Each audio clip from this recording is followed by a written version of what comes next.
కొమ్మిడి నరసింహారెడ్డి దీక్ష అనంతరం భవిష్యత్ కార్యాచరణకు సంబంధించి ఈ మీటింగ్ని జయప్రదం చేసిన మీ అందరికీ తెలుసు. అయితే ఇవాళ తెలంగాణ ఉద్యమము శంఖం పోస్తున్న తీర్థం అన్నట్టుగా ఎవరో ఒక్కరు చేస్తేనే ఉద్యమం అన్నట్టుగా అయిపోయింది. కాబట్టి దాని నుంచి కనీసం ఈ 3 గంటల చర్చ అనంతరం అన్న స్థానిక సమస్యల్ని జోడి చేసి తెలంగాణ ఉద్యమాన్ని నడపాల్సిందిగా మనం ఇక్కడ కూర్చున్న మనం అందరం కూడా ఒక ప్రపోజల్ని అన్ని ఉద్యమ సంస్థలకు ఇస్తే బాగుంటుంది అనేది నా అభిప్రాయం. ఎట్లంటే ఒక యునైటెడ్ ఫ్రంట్ కావచ్చు, తెలంగాణ ప్రజా ఫ్రంట్ కావచ్చు, తెలంగాణ రాష్ట్ర సమితి కావచ్చు, ఇత్యాది అన్ని పార్టీలకు కూడా మనం అప్పీల్ చేయాల్సింది ఒక్క తెలంగాణ నినాదం ఒకటే పరిష్కారం కాదు. ఈ వనరులన్నీ తరలించకపోయిన తర్వాత ఉట్టి తెలంగాణ వస్తే మనకు ప్రయోజనం లేదు. కాబట్టి ఈ తెలంగాణలో ఉన్న వనరులను కాపాడుతూ అట్లాగే సంపదను అట్లాగే అభివృద్ధిని కూడా మనం కోరుకుంటూ మనము ఈ తీర్మానాన్ని కూడా మనం వివిధ పార్టీలకు పంపిస్తే బాగుంటుందని చెప్పి నా అభిప్రాయము.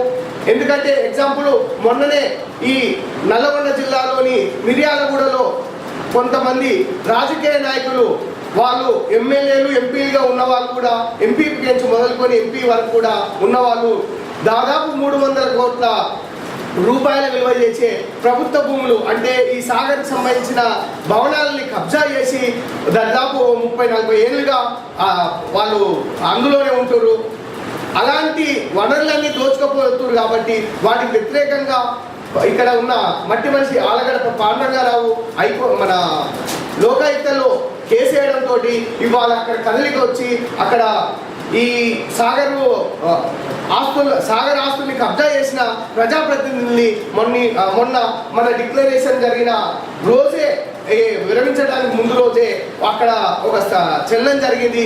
ఈ చెల్లని అలాంటి కార్యక్రమాలు కూడా అంతటా తీసుకుంటే ఇవాళ రేపు కనుక ఖమ్మంలో కూడా మనం ఆ ఆస్తుల్ని కాపాడిన వాళ్ళం అవుతాం. కాబట్టి ఇలాంటి స్థానిక సమస్యల పైన కూడా మన తెలంగాణ ఉద్యమంలో జోడించాల్సిందిగా కోరుతున్నాను. ఎందుకంటే 1997లో భువనగిరిలో జరిగిన మొట్టమొదటి మలిదశ ఉద్యమానికి ప్రేరణగా నిలిచిన భువనగిరి సదస్సు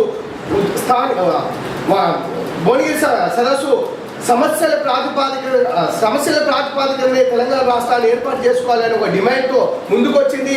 దాని కొనసాగింపులోనే కొన్ని సంస్థలు ముందున్నాయి. కానీ ఇప్పుడు పరిస్థితులు మారిపోయి 2009 తర్వాత అందరు జిందా దిలస్మాత్ లాగా ఒక తెలంగాణ ఒకటే అడుగుతారు. కాబట్టి మనము ఈ తరలించుకోబోతున్న వనరులని అక్కడ కొండల గుట్టలు కావచ్చు, ఇక్కడ యురేనియం పెట్టి మనకు నీళ్ళని లేకుండా వేస్తున్న నల్గొండ జిల్లాలో కావచ్చు, అట్లాగే ఫ్లోరైడ్ వ్యతిరేకంగా కావచ్చు, అట్లాగే ఈ చర్చలకు వ్యతిరేకంగా కావచ్చు, ఈ అన్ని స్థానికంగా జరిగే ఉద్యమాలను కూడా మన తెలంగాణతో లింకప్ చేయాల్సిందిగా కోరుతూ ఇంత పెద్ద వయసులో ఈ స్థితిలో కూడా అన్న ఇంకొక చిన్న విషయము మనం అందరం కూడా మర్చిపోయాము. తను దీక్షలో పాల్గొన్న మొదటి రోజే నర్సన్న వాళ్ళ మేడము ఇంట్లో కింద పడి చెయ్యి విరిగింది. కానీ ఉద్యమం ఎక్కడ దెబ్బతింటుందో నాకు కనుక మా ఆవిడ చెయ్యి విరిగిందని చెప్పి తెలిస్తే వీళ్ళందరూ ఎక్కడన్నా నన్ను ప్రెజర్ చేసి నన్ను విరమించేస్తారని చెప్పి దరిదాపు 2 రోజుల దాకా కూడా తనకు తెలిసినా కూడా మాకు తెలియనట్టుగానే ఉంటూ మాకు 2 రోజుల తర్వాత ఇట్లా మా ఆవిడ చెయ్యి విరిగిందట అని చెప్పిండు. కాబట్టి ఇప్పటికైనా మనం యువకులమైన మనము తన యువకుడైంది కాబట్టి మనం కూడా రేపు జరగబోయే ఉద్యమాల్లో మనం ఎట్లుండాలనేది కనీసంగా ఇప్పటికైనా మనం ఆలోచించి మనం కూడా ఈ కొంత కమిట్మెంట్ తోటి ఇకనైనా తెలంగాణ ఉద్యమంలో పాల్గొనాలని చెబుతూ ఖచ్చితంగా మళ్ళోసారి చెప్తున్నా మూసీ ఉద్యమానికి సంబంధించిన కానీ ఇంకా ఇతరత్ర ఉద్యమాలకు కానీ ఎవరైనా సరే ఈ ఉద్యమాలను మర్చిపోయి తెలంగాణ అనొద్దని చెప్పి నా వైపు నుంచి కోరుకుంటూ, ఎందుకంటే మేము 97లో కనుక ఢిల్లీలో పేపర్ ప్రజెంట్ చేసిన ముత్యాలరెడ్డి సార్ కనుక ఆ ప్రజెంట్ కనుక చేయకపోతే ఇవాళ మూసి ఉద్యమమే జరగకపోతుంటే ఇవాళ మూసి పర్వత ప్రాంతాల్లో మంచినీటికి కృష్ణా జలాల్ని ఇచ్చే ప్రపోజల్ కూడా ఉండకపో.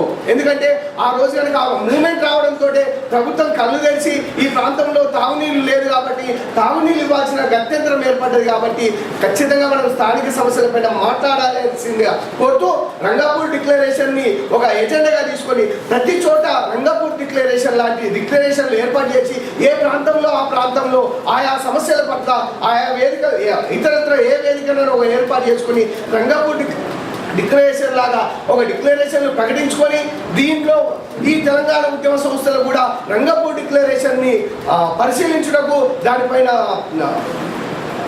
ఒక విశ్లేషణ చేయడానికి కూడా ప్రతి ఉద్యమ సంస్థ ఒక రంగాపూర్ డిక్లరేషన్ ని ఒక రోల్ మోడల్ గా తీసుకోవాల్సిందిగా కోరుతూ ముగిస్తుంది.